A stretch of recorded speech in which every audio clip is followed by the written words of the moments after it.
தேர்தல் 7 கட்டமா நடக்கணும்னு நம்ம அப்ப யோசிச்சப்போ ஒன்றும் தெரியல. ஆனா இப்பதான் தெரியுது பிரதமர் மோடிக்கு பாதகமா இருக்கிற தொகுதிகள் எல்லாம், அதாவது தென்னிந்தியா போன்ற தொகுதிகள் எல்லாம் முதல் கட்டத்திலேயே தேர்தல் நடத்தி முடிச்சிட்டோம்னா அடுத்தடுத்து அவருக்கு சாதகமா இருக்கும்னு அவர் நம்பி இருந்தாரு. ஆனா வட இந்தியாவும் அவருக்கு சாதகமா இல்லைன்றத புரிஞ்சுக்கிட்டு இப்ப ஒரு கேவலமான ஒரு யுக்தியை கையாண்டுட்டு வராரு.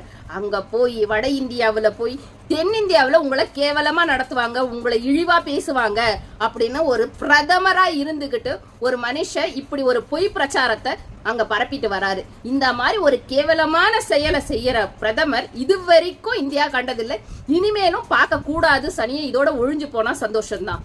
அது மட்டும் இல்லாம இந்தியா கூட்டணி ஆட்சிக்கு வந்துட்டா ராமர் கோயில புல்டோசர் வச்சு இடிச்சிருவாங்க.